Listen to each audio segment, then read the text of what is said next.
नमस्कार दोस्तों, आप सभी का स्वागत है। आपके अपने YouTube चैनल मानव जीवन में दोस्तों लाइफ में सभी आगे बढ़ना चाहते हैं और लाइफ में आगे बढ़ने के लिए हमें रोज ही कुछ नया सीखना चाहिए और आगे बढ़ना चाहिए।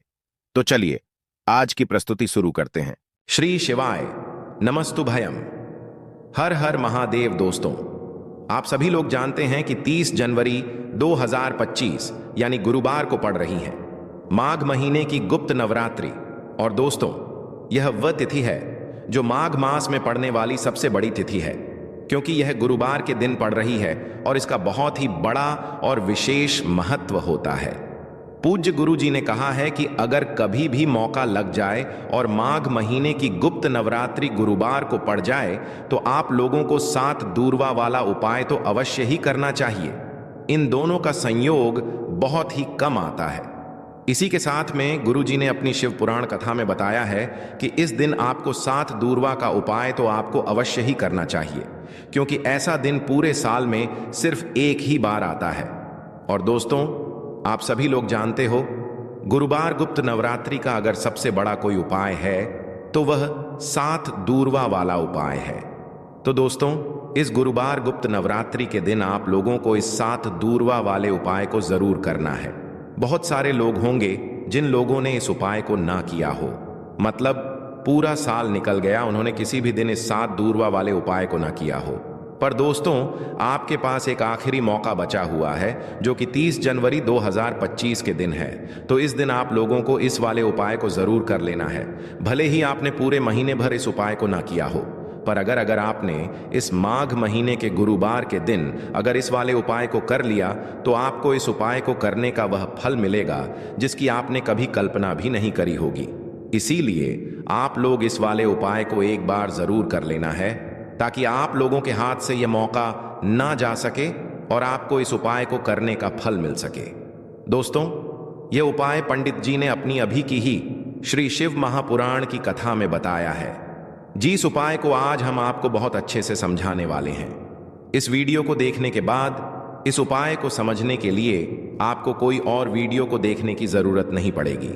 तो चलिए दोस्तों, उपाय को शुरू करते हैं। देखिए, यह इस माघ महीने के गुरुवार गुप्त नवरात्रि के दिन यह इतना खास होता है, इतना महत्वपूर्ण होता है।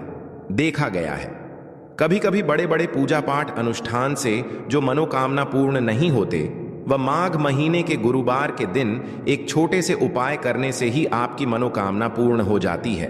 और बहुत सारे लोगों ने इस उपाय को किया भी है और उनको इस उपाय को करने का फल भी जरूर मिला है।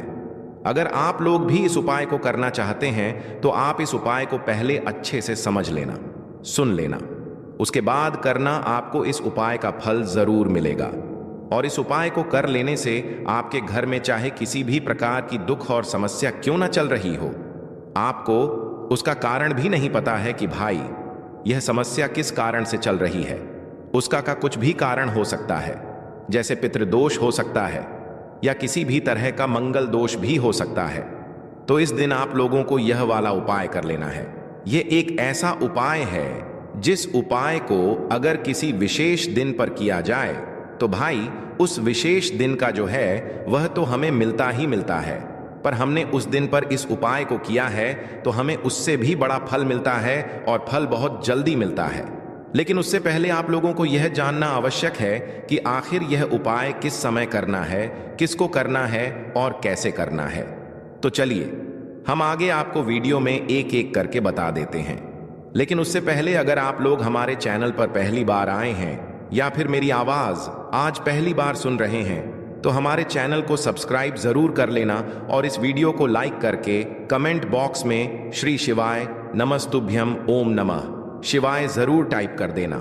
तो दोस्तों, इस 7 दूर्वा वाले उपाय को हमें इस गुरुवार गुप्त नवरात्रि के दिन कैसे करना है, किसको करना है, किस समय करना है और कहां पर करना है, ये सारे सवालों के जवाब आपको इस वीडियो में मिल जाएंगे। और जो यह वीडियो देखेगा भाई, उसको 7 दूर्वा का उपाय जरूर करना चाहिए, क्योंकि इस दिन एक चावल दाने का भी बहुत ही बड़ा और विशेष महत्व होता है। और जब बात आ जाए 7 दूर्वा की तो यह सोने पर सुहागा वाली बात हो जाती है और यह एक बहुत ही बड़ा उपाय हो जाता है इस गुरुवार गुप्त नवरात्रि का। तो अब दोस्तों, इस 7 दूरवा वाले उपाय को आखिर करना किसको है? सबसे पहले हम लोग वह बात जान लेते हैं। तो देखो, घर की जो बड़ी माताएं बहनें होती हैं, उन माताओं बहनों में से कोई भी एक बड़ी माता बहन इस वाले उपाय को कर सकती है। और दोस्तों, अगर आप चाहें तो अपने घर में से सभी सदस्यों को भी इस उपाय को करवा सकते हैं। अगर किसी व्यक्ति की खुद की कोई मनोकामना है, खुद की कोई दुख और परेशानी है जो कि वह अपने लिए ही करना चाहता है, इस वाले उपाय को तो वह खुद अपने लिए भी कर सकता है। बाकी अगर कोई घर में से ऐसा है जो कि अपने पूरे घर परिवार की सुख और शांति के लिए यह वाला उपाय करना चाहता है, तो भाई वह भी कर सकता है। उसमें भी कोई दिक्कत वाली बात नहीं है। कहने का मतलब यह है कि इस उपाय को हर एक सदस्य भी कर सकता है और पूरे घर परिवार के सदस्य के लिए घर की बड़ी माताओं बहनों में से कोई एक माता बहन भी कर सकती है। माताएं बहनें अगर घर में उपस्थित ना हो या वह यह वाला उपाय ना कर पा रही हो, तो फिर घर का कोई बड़ा सदस्य भी इस 7 दूरवा वाले उपाय को कर सकता है, चाहे फिर वह पुरुष ही क्यों ना हो। उसमें कोई भी दिक्कत वाली बात नहीं है। अब दोस्तों, इस 7 दूरवा वाले उपाय को हमें करना कहां पर है? हमें इसे शिव जी के मंदिर में जाकर करना है। बहुत सारे लोग प्रश्न करते हैं, हर एक उपाय को करते समय क्या हम इस उपाय को घर पर कर सकते हैं? तो इस वाले उपाय को आप घर पर नहीं कर सकते हो। इस वाले उपाय को करने के लिए आपको शिव जी के मंदिर ही जाना पड़ रहेगा।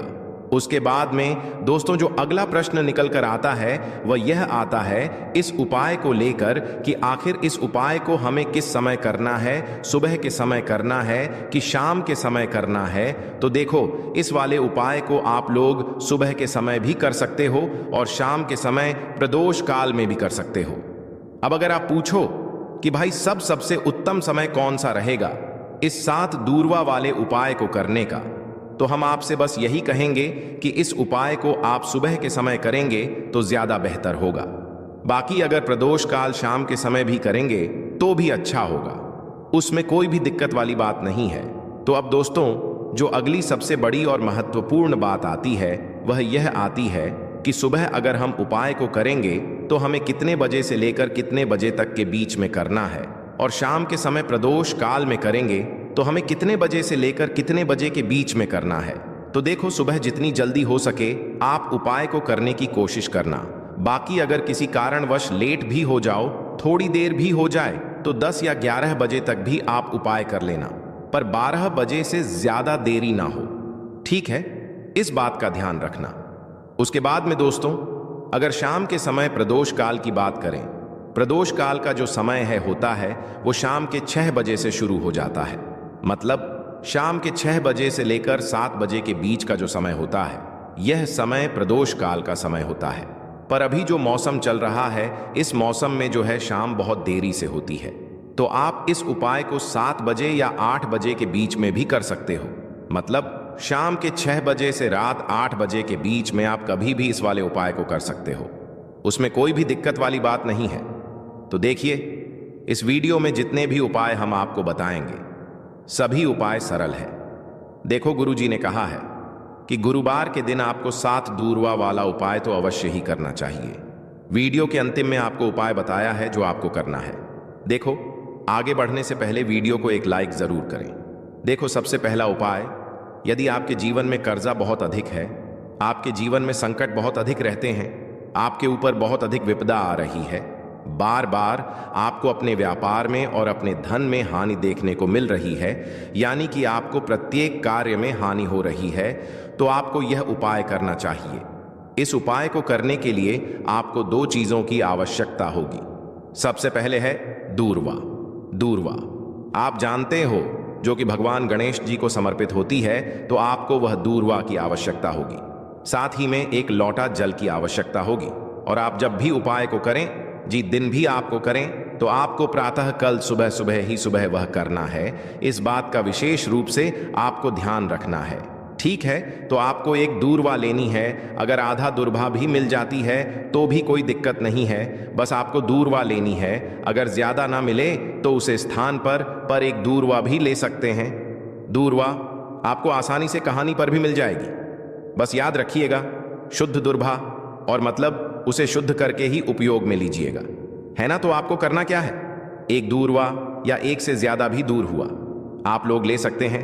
तो एक दूर्वा अपनी ले लीजिए, एक दूर्वा के साथ में आप एक लोटा जल ले लीजिए और इन दोनों ही चीजों को लेकर शिवाज के मंदिर पहुंच जाइए। शिवाज जी के मंदिर पहुंचकर सबसे पहले आप शिवाजी के पास में बैठ जाइए। शिवाजी के पास में बैठने के बाद जो शिवाजी की शिवलिंग होगी, शिवलिंग की ऊपर सबसे पहले आपको यह दुर्भाग्य को समर्पित करना है। दुर्भाग्य को कुछ इस प्रकार से समर्पित करना है कि जो दूर्वा की दांडी का मुख होगा वह जलधारी की तरफ हो, जहां से जल नीचे करता है ना। और जो दूर्वा का मिला हुआ भाग होगा वह अपने आप शिवाजी के पीछे की तरफ हो जाएगा, ठीक है। तो इस प्रकार से यह दुर्भा का यह दूर्वा आपको भगवान शिवाजी का शिवलिंग के ऊपर समर्पित करनी है। और जो एक लोटा जल आप अपने साथ लेकर आए हैं, इसी दूर के ऊपर भगवान शिवाजी की शिवलिंग के ऊपर एक धारा से आपको समर्पित कर देना है, ठीक है। अब यहां पर देखने बात यह है कि यह उपाय इस व्यक्ति को करना है। जी व्यक्ति की नौकरी ग रही हो, जो व्यक्ति परीक्षा में पास होना चाहता हो, तो इस व्यक्ति को अपने हाथों से इस उपाय करना है, तभी उपाय काम करेगा, ठीक है। इस उपाय को करने के बाद आपको 3 महीने उपाय आपको कब तक करना है, जब तक कि आपकी नौकरी नाग जाए। जब तक आप इस उपाय को नियम के साथ करो, आपकी नौकरी जरूर लगेगी। अब बात करते हैं दूसरे उपाय के बारे में। तो देखिए दूसरे उपाय जो है, देखिए इस उपाय के लिए आपको मात्र एक लौंग का जोड़ा लेना है, यानी कि 2 फूल वाली लौंग लेनी है। साथ में आपको मात्र थोड़ा सा शहद लेना होगा और इसी के साथ में आपको तांबे के पात्र के अंदर शुद्ध जल लेना होगा। अब देखिए इन सभी सामग्रियों को लेकर के आपको भगवान शिव के मंदिर में पहुंच जाना है। देखें यह उपाय आप सुबह से लेकर शाम तक कर सकते हैं। तो वह सबसे पहले तो आपके पास जो 2 फूल वाली लौंग हैं, उन्हें आपको शहद के अंदर अच्छे से डुबो है, यानी कि दोनों लौंग पर आपको अच्छे से शहद का लेपन कर देना है। अब आपको जो आपके पास एक लोटा जल है, सबसे पहले तो उसे शिवलिंग पर धीरे धीरे समर्पित करना है और श्री शिवाय नमस्तुभयम इसका जाप करते हुए समर्पित कर देना है। अब आपके पास जो 2 फूल वाली लौंग है, शहद से उसे आपको शिवलिंग पर अर्पित करना है और आपको प्रार्थना करनी है कि जीवन में जो रोग की स्थिति है वह समाप्त हो, जीवन के जो संकट और समस्याएं हैं वह सभी समाप्त हो, जीवन से जो कर्ज की समस्या है वह समाप्त हो। इस प्रकार से प्रार्थना करते हुए यह जो 2 फूल वाली लौंग ही शहद संयुक्त, इससे आपको शिवलिंग पर अर्पित कर देनी है। आपकी जो भी समस्या होगी इस गुरुवार के दिन अवश्य ही समाप्त हो जाएगी। तो इस प्रकार से आपको पहला उपाय करना है। अब हम बात कर लेते हैं दूसरे उपाय के बारे में। देखो यह उपाय आपके लिए सर्वश्रेष्ठ होने वाला है। देखिए इस उपाय है खंडित नहीं होने चाहिए, इस बात का ध्यान रखें। और इसी के साथ मैं आपको एक तांबे के पात्र के अंदर अपने घर से शुद्ध जल ले लेना है। अब दोस्तों इन सभी सामग्रियों को लेकर के आपको सीधे पहुंच जाना है भगवान शिव के मंदिर में। देखिए इस उपाय को भी आप सुबह भी कर सकते हैं और शाम के समय में भी कर सकते हैं। देखिए भगवान शिव के मंदिर में पहुंचने के बाद आपके पास जो 5 हरे मूंग हैं, उनमें से पहला जो हरा मूंग है, आपको शिवलिंग के सामने जो नंदी महाराज होते हैं और उनका जो पैर उठा हुआ होता है, वहां पर आपको पहला हरा मूंग समर्पित कर दे है और आपको ओम नमः शिवाय इसका जाप कर लेना है। फिर आपको दूसरा हरा मूंग लेना है और शिवलिंग पर जो श्री गणेश जी वाला स्थान होता है, वहां पर आपको यह दूसरा हरा मूंग समर्पित कर देना है। यानी कि शिवलिंग के सीधे तरफ आपको यह दूसरा हरा मूंग समर्पित करना है और फिर आपको ओम नमः शिवाय या फिर श्री गणेशाय नम इसका जाप कर लेना है। तीसरा हरा मूंग का दान आपको भगवान शिव की सबसे प्रिय पुत्री माता अशोक सुंदरी वाले स्थान पर समर्पित करना होगा। शिव की जो जलाधारी होती है, जहां से जल बह करके आता है, उसी जलाधारी के बीच में जो कहीं कहीं उठी हुई लाइन होती है सांप की आकृति के रूप में, वहीं पर आपको तीसरा हरा मूंग समर्पित करना है और फिर आपको ओम नमः शिवाय इसका जाप कर लेना है। अब दोस्तों चौथा जो हरा मूंग है उसे आपको भगवान कार्तिकेय जी का जो स्थान होता है शिवलिंग पर, वहां पर आपको यह चौथा हरा मूंग का दाना समर्पित कर देना है और आपको ओम नमः शिवाय इसका जाप कर लेना है।